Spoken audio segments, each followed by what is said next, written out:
আজকে বলবো লেবু গাছ সম্বন্ধে। আমি লেবু গাছের মাটি কি করে তৈরি করি সেটাই আগে প্রথমে বলবো। আমি কিন্তু লেবু গাছের মাটি এই যে তৈরি করতে শুরু করেছি, তাই কিন্তু আপনাদের সঙ্গে আজকে আমি শেয়ার করছি। এই লেবু গাছের মাটি খুব একটা খাবার আমি দিই না, একটু গোবর সার দিয়েছি, আর একটু চুন দিয়েছি, আর একটু নিমখোল দিয়েছি। এই তিনটে দিয়েই কিন্তু মাটিটা আমি তৈরি করছি। এইভাবেই মাটি আমি তৈরি করে নিই লেবু গাছের জন্য। হ্যাঁ, এর ভেতর কিন্তু একটু ভুরভুরে করার জন্য আমি কিচেন কম্পোস্ট, গোবর সার দুটোই মিশিয়েছি কম কম পরিমাণে, আর বালি মিশিয়েছি যেটা ড্রেনেজ সিস্টেমকে ঠিক রাখবে। এইটা আমি করি লেবু গাছের। এইটাই আমার কাজ, যে মাটিটা আগে সঠিকভাবে তৈরি করতে হয়। আর ছোট ছোট লেবু গাছ আমার কাছে আছে, সেগুলো দেখাবো। অনেক লেবু গাছ কিন্তু আমি বসিয়ে দিয়েছি। এই যে এখানে আছে কয়েকটা, এখানে দুখানা আছে, 3, 4, 5টা। এক একটা কিন্তু মানে দামি গাছ। এইগুলো সব সিডলেস গাছ, সিডলেস লেবুর গাছ। এইটা যেমন আছে চায়না 3,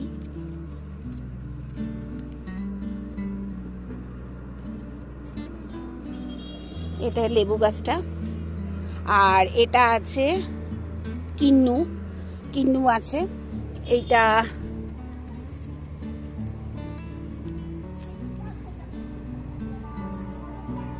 থাই টু অরেঞ্জ, এটা কিন্নু। এটাই লেখা নেই। আমি দুটো গাছ নিয়েছিলাম, বাড়িওয়ান আর সিকিমালটা, এই একটা। আর আরো দুটো গাছ আছে, সেই দুটো গাছকে আমি দেখাবো। আর এইটা কিন্তু সিডলেস লেবু গাছ। এটা কিন্তু সিডলেস লেবু গাছ না, এটা চায়না CH3।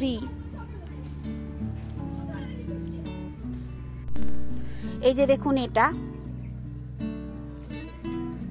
এটা বাড়িওয়ান হবে। আমি বাড়িওয়ান একটা নিয়ে এসেছি, এবং সিকিমালটা সেটাও নিয়ে এসেছি। এই যে এইটা হলেও হতে পারে, ঠিক আমার মানে লেখা নেই বলে গুলিয়ে গেছে। আর এই গাছটাও নিয়ে এসেছি। এই গাছটা হচ্ছে ভুটানি কমলা। এইরকম গাছ আমি বেশ কিছু সংগ্রহ করেছিলাম, এখনো বসানো হয়নি, আজকে কিন্তু বসাবো। তবে এইটা দেখছেন, এইটা আর এইগুলো হচ্ছে সিডলেস লেবু। এই দুটো সিডলেস লেবু, যেগুলো আমরা চায়না 3 বলে জানি। আর এইগুলো বাড়িওয়ান আর সিকিমালটা দুটো নিয়ে এসেছিলাম। আর মিশরীয় বসিয়ে দিয়েছি, আর সব গাছগুলো কিন্তু আমি বসিয়ে দিয়েছি। আর এইটা দেখুন, এটা কিন্নু, এটা তো বললাম থাই টু অরেঞ্জ। আর এখানে আছে এই যে এটা ভুটানি। এইভাবেই কিন্তু গাছ আমি ছোট ছোট গাছ সংগ্রহ করে বড় করি।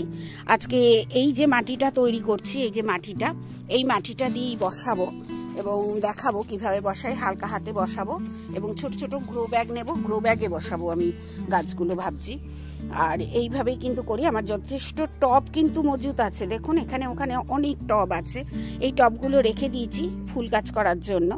আর এই মাটিটা কিন্তু একদম ওয়েল ড্রেনেজ সিস্টেম করেছি আমি মাটিটাতে, যাতে চট করে জলটা বেরিয়ে যায় জল দেওয়ার সঙ্গে সঙ্গে।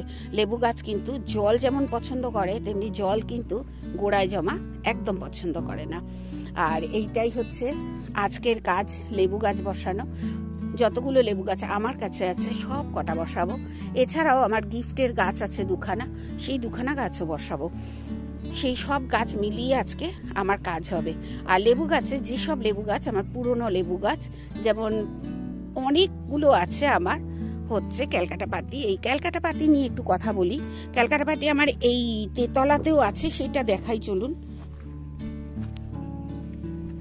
এই যে এখানে আছে ক্যালকাটা পাতি, দেখুন হাড়ে করে ফুল এসেছে, প্রচুর ফুল এসেছে। গতকালও আমি একটা ক্যালকাটা পাতি শেয়ার করেছিলাম, যেটা ফুল ফুটছে। আবার এইটা দেখুন, আজকে কিন্তু আমি এই গাছটা বসাবো, কেননা প্রচুর লেট হয়ে যাচ্ছে আমার গাছ বসাতে। আর কাজ করতে পারি না আমি একসঙ্গে টানা, ওই একটু করে কাজ করি, আবার একটু করে নিচে গিয়ে বসে আবার আসি। যাই হোক, এবার এই যে লেবু গাছগুলো, বেশ কিছু গিফটের লেবু গাছ আছে আমার কাছে, সেই গিফটের লেবু গাছগুলো আমি বসাবো। এই যে এখানে আছে একটা গিফটের লেবু গাছ, এই গাছটাকেও আজকে আমি বসাবো। এটা গন্ধরাজ লেবুর গাছ। আশা করি এই বছর ওই ফেব্রুয়ারি মার্চে ফুল আসবে এটার। গন্ধরাজ লেবুর গাছ যে কোনো সময় ফুল আসে, 12 মাসই হয়। সে একটা দুটো হয়, গন্ধরাজ লেবু একটু কম পরিমাণে হয় ঠিকই, কিন্তু 12 মাসই যখন তখন হয়। এটার জন্য আমি মানে খুব একটা চিন্তা ভাবনা করি না। আমি এত আমার গন্ধরাজ লেবু গাছ আছে যে গন্ধরাজ লেবু গাছগুলোকে প্রত্যেকটাতে আমি দেখেছি যে কম লেবু হয় এবং লেবুগুলো বেশ বড় হয়, পাতায় মানে গন্ধরাজ লেবুরও না অনেক জাত আছে। যেমন কোনো কোনো গন্ধরাজ লেবু গাছে মানে পাতায় এরকম হাত দেবেন আর গন্ধ একদম ভরে যাবে, আবার কোনো কোনো লেবু গাছ কিন্তু এতটা গন্ধ দেয় না। তাই নানা রকম লেবু গাছ আমি সংগ্রহ করি, আমার লেবু গাছ বসাতে খুব ভাল লাগে।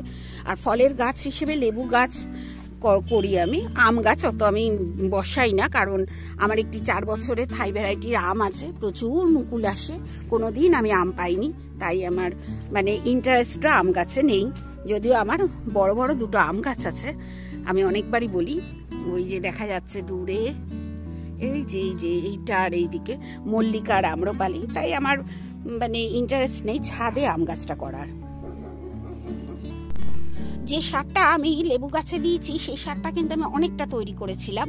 কি কি দিয়ে তৈরি করেছি, যেহেতু আমার অনেক দিন হয়ে গেছে তৈরি করা, তাই আমি শেয়ার করছি। দেখুন এই যে এইটা আমি এতে 1 কিলো চালের ভাত দিয়েছিলাম, এটাই 1 কিলো চালের ভাত দিয়েছিলাম। এই যে দেখুন নিম পাতা দিয়েছিলাম, এটা নয়, এখানে নিম পাতা এক্ষুনি দেখলাম গোটা গোটা আছে, এই যে নিম পাতা দিয়েছিলাম, আর হাড় গুঁড়ো দিয়েছিলাম, শিংকুচি দিয়েছিলাম, নিম খোল বেশি করে দিয়েছিলাম, আর একটু সর্ষের খোল দিয়েছিলাম, চুন দিয়েছিলাম, বাদাম খোলও দিয়েছিলাম। এইসব দিয়ে ভাত দিয়ে মেখে আমি গোবর সারের সঙ্গে যতটা গোবর সার নিয়েছি ততটা আমি সবকিছু মানে যতটা নিয়েছি ভাত, চুন, নিমখোল, ততটাই কিন্তু আমি গোবর সার দিয়েছিলাম। আর এই যে দেখুন গোবর সার, এগুলো কিন্তু গোবর সারগুলো মেশেনি, আমি 2 মাস এটা ভালো করে কম্পোস্ট করে নিয়েছি। আমি গতকালের ভিডিওতেই বলেছিলাম যে আমি কম্পোস্ট করে গাছকে দিই। এই যে কম্পোস্ট করে নিয়েছি, দেখুন ভাত দিলে একদম ঝুরঝুরে হয়, এটা কিন্তু একদম গন্ধ বেরোচ্ছে নিমখোলে, খুব ভালো নিমখোল দিয়েছিলাম অ্যারিসের। আর এই দেখুন এইভাবে কিন্তু আমি সারটা তৈরি করেছিলাম, এই সারটাই ব্যবহার করেছি আমার গাছগুলোতে। ভাতের সঙ্গে চুন, গোবর সার, সর্ষের খোল, বাদাম খোল, নিম খোল আর শিংকুচি, হাড়কুচি, এই কটা মিশিয়ে রেখে দিয়েছিলাম অনেক দিন ধরে, 2 মাস প্রায়, একদম ঝুরঝুরে হয়ে গেছে যখন। আর জল দিয়ে ভিজিয়ে রেখেছিলাম, জল দিয়ে ভিজিয়ে রেখে যখন ঝুরঝুরে হয়ে গেছে তখনই কিন্তু এই সারটা আমি ব্যবহার করেছি আমার গাছগুলোর গোড়ায়। আপনারা দেখেছেন আমার গাছগুলোর গোড়ায় রয়েছে সারটা, চলুন একটু দেখিয়েও আনি, তাহলে বুঝতে পারবেন। গাছগুলোর গোড়ায় বেশ খানিকটা করে আমি খাবার দিয়েছিলাম, তাও অনেক দিন হয়ে গেছে, 1 মাস হয়ে গেছে। এই যে এই গাছগুলো দেখছেন, নতুন গাছ বসানো হয়েছে, অনেকগুলো গাছ আমি এখানে মানে হালকা রোদে রেখে দিয়েছি, এরপরে উপরে তুলে দেবো 4 তলায়। এই গাছগুলো কিন্তু আমি যে সারটা এক্ষুনি দেখালাম সেই সারটা কিন্তু ব্যবহার করিনি, এই সারটা আমি এর পরে দেব যখন 2-1টা এখানে পাতা আসবে নতুন করে। আর এই যে দেখছেন আমি করেছি, যে মাটিটা আমি এক্ষুনি তৈরি করা দেখিয়েছি, সেই মাটিটা আমি আগে যখন তৈরি করেছি সেই মাটি ছিল, তাই দিয়ে কিন্তু এইগুলো সব ছোট ছোট ওই নার্সারির গ্রো ব্যাগ থেকে বার করে এখানে বসিয়েছিলাম।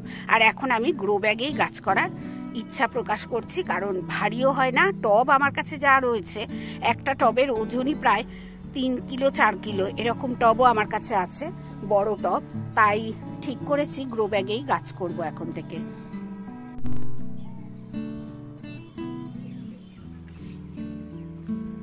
এই যে দেখছেন ইন্ডিয়ান মুসম্বির গাছটা, এটা এখানে কাঁটা আছে বলে যেতে পারছে না, ইন্ডিয়ান মুসম্বির গাছ। এই গাছগুলো ওই যে ওখানে আছে, যত বালতিতে আমার গাছ ছিল লেবু গাছ, সেই গাছে এই খাবারটাই ব্যবহার করেছি অনেক দিন হলো।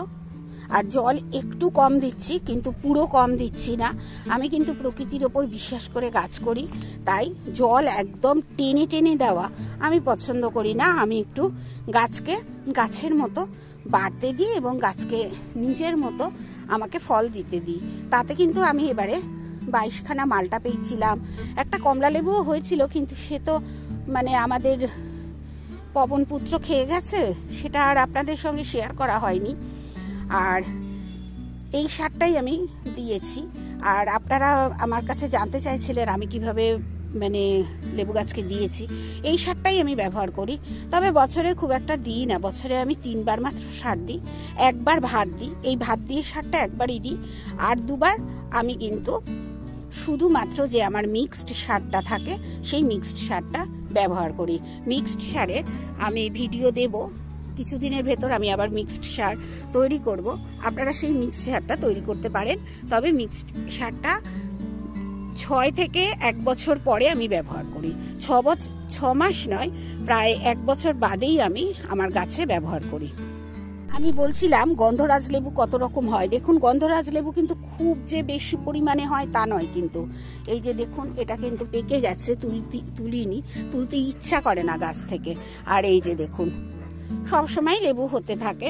আর একটা গন্ধরাজের মতনই গন্ধ, এটাও কিন্তু সিডলেস ছিল, এখন আর সিডলেস নেই, সিড হয়ে গেছে, এর ভেতর সিড পুরো হয়েছে। এখন সিড ওতে তৈরি হয়, অনেক সিড তৈরি হয়। এই গাছের ডালটা শুধুমাত্র বসালেই কিন্তু গাছটা হয়ে যায়। আর ক্যালকাটা পাতি সে তো সব সময় হতেই থাকে, প্রচুর ক্যালকাটা পাতির গাছ আমার রয়েছে।